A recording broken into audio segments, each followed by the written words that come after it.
ಏನ್ ಕರ್ಮ ಸಿದ್ಧಾಂತ ಈಗಲೂ ನಾವು ಫಾಲೋ ಮಾಡ್ತೀವಿ. ನಾವು ಬಹಳ ಜನ ಫಾಲೋ ಮಾಡ್ತೀವೋ ಇಲ್ಲ. ಯಾಕಪ್ಪ ನೀನು ಹೊಟ್ಟೆಗಿಲ್ಲ, ವಿದ್ಯೆ ಇಲ್ಲ, ನಿಮಗೆ ಬಟ್ಟೆ ಇಲ್ಲ ಅಂತಂದ್ರೆ ನಮ್ಮ ಪೂರ್ವಜರ ಹಿಂದೆ ಮಾಡಿದಂತ ಕರ್ಮ 850 ವರ್ಷಗಳ ಹಿಂದೆ ಕರ್ಮ ಸಿದ್ಧಾಂತವನ್ನು ರಿಜೆಕ್ಟ್ ಮಾಡ್ಬಿಟ್ಟಿದೆ. ಕರ್ಮ ಸಿದ್ಧಾಂತ ಇರ್ಲಿಕ್ಕೆ ಸಾಧ್ಯನೇ ಇಲ್ಲ. ಆಮೇಲೆ ಇನ್ನೊಂದು ಹೇಳ್ತೀವಿ ನಾವು, ಯಾಕಪ್ಪ ಹಿಂಗ ಇದೆಯಾ, ಹಣೆ ಬರಹ ಬಹಳ ವಿದ್ಯಾವಂತರು ಕೂಡ ಇದನ್ನ ಹೇಳ್ತಿದ್ರು.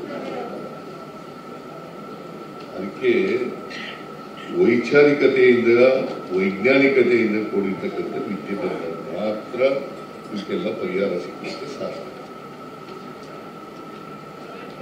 ಹಣೆ ಬರಬಿಟ್ಟಿರ್ತಾನ ದೇವರು, ಯಾವ ದೇವರು ಬರೀಕ್ ಸಾಧ್ಯನೇ ಇಲ್ಲ. ಮನು ಬಳಿಗಾರನ ಇದಕ್ಕೆ ಕನ್ನಡ ಸಾಹಿತ್ಯ ಪರಿಷತ್ ಅಧ್ಯಕ್ಷರಾಗುವಂತ ಬರ್ಬಿಟ್ಟಿದ್ರ. ನನಗೆ ಚೀಫ್ ಮಿನಿಸ್ಟರ್ ಆಗುವಂತ ಬಂದಿದ್ರ. ಬಸವರಾಜ ಬೊಮ್ಮಾಯಿ ಅವರಿಗೆ ಚೀಫ್ ಮಿನಿಸ್ಟರ್ ಆಗ್ಬಿಡಪ್ಪ ಅಂತ ಬರ್ಬಿಟ್ಟಿದ್ರ. ನಾನು ಬರೀಲಿಕ್ಕೆ ಸಾಧ್ಯನೇ ಇಲ್ಲ. ನನ್ನ ಬ್ರದರ್ಸ್ ಎಲ್ಲ ಹೊಲ ಉಳ್ತಾ ಇದ್ರು, ಅವ್ರಿಗೆಲ್ಲ ಹೊಲ ಉಳುವಪ್ಪ ಅಂತ ಬರ್ದ್ಬಿಟ್ರ. ಯಾವ ದೇವರು ಅಂತ ಬರೆಯಕ್ಕೆ ಸಾಧ್ಯ ಆಗ್ತದೆ? ನಾವು ಗೊತ್ತಿದ್ದೋ ಗೊತ್ತಿಲ್ಲದೇನೋ ವಿದ್ಯಾವಂತರು ಕೂಡ ಇದನ್ನು ಬಳಸ್ತೀವಿ. ಮೌಢ್ಯಗಳನ್ನ ಆಚರಣೆ ಮಾಡ್ತೀವಿ, ಕಂದಾಚಾರಗಳನ್ನ ಆಚರಣೆ ಮಾಡ್ತೀವಿ, ಕರ್ಮ ಸಿದ್ಧಾಂತವನ್ನ ಫಾಲೋ ಮಾಡ್ತೀವಿ. ಇದನ್ನು ಬಿಟ್ಟಾಗ ಮಾತ್ರ ಬಸವಾದಿ ಶರಣರಿಗೆ ನಾವು ಗೌರವವನ್ನು ಸಲ್ಲಿಸ್ತಾ ಇದ್ದೇವೆ. ಈಗ ನಾವು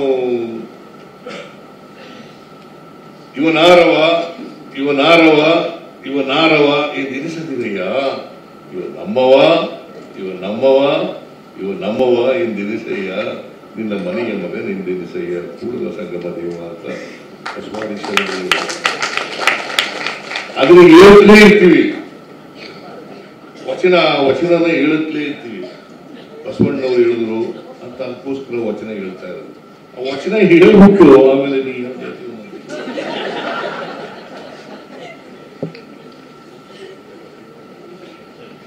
ಸೊ ಈ ಬಿಡ್ಬೇಕಲ್ವ ನಾವು?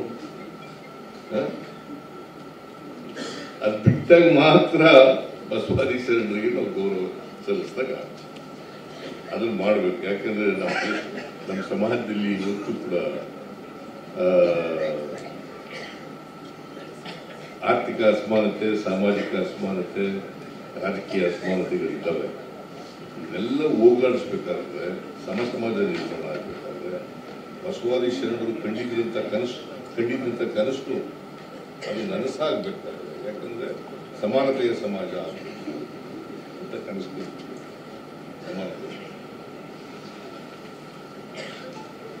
ಅದಕ್ಕೆ ಬಸವಣ್ಣವರು ಒಬ್ಬರು ಸಾಂಸ್ಕೃತಿಕ ನಾಯಕ ಆಗಬೇಕು ಅಂತೇಳಿ ನಾನು ತೀರ್ಮಾನ ಮಾಡಿದ್ದು. ಎಲ್ಲ ಸರ್ಕಾರಿ ಕಚೇರಿಗಳಲ್ಲಿ ಬಸವಣ್ಣವರ ಫೋಟೋಗಳಿರಬೇಕು ಅಂತೇಳಿ ತೀರ್ಮಾನ. ಅಟ್ಲೀಸ್ಟ್ ಬಸವಣ್ಣವ್ರ ಜ್ಞಾಪಕನಾದ್ರು ಮಾಡ್ಕೋಬೇಕಲ್ಲ. ಬಸವಣ್ಣವ್ರ ಜ್ಞಾಪಕ ಮಾಡ್ಕೊಂಡವ್ರು ಅವ್ರ ವಿಚಾರಗಳನ್ನಾದ್ರು ಜ್ಞಾಪಕ ಮಾಡ್ಕೋಬೇಕಲ್ಲ. ಬಸವಣ್ಣ ಆಗೋದು ಕಷ್ಟ, ಬಸವಾದಿ ಶರಣರಾಗೋದು ಕಷ್ಟ. ಅಟ್ಲೀಸ್ಟ್ ಅವ್ರು ನಡೆದಂತ ದಾರಿ ಇದೆಯಲ್ಲ, ಅವ್ರು ತೋರಿಸ್ಕೊಟ್ಟಂತ ದಾರಿ, ಆ ದಾರಿನಲ್ಲಿ ನಡೀತಕ್ಕಂಥ ಪ್ರಯತ್ನ ಮಾಡದೆ ನಾವು ಬಸವಾದಿ ಶರಣರಿಗೆ ಸಲ್ಲಿಸ್ತಕ್ಕಂಥ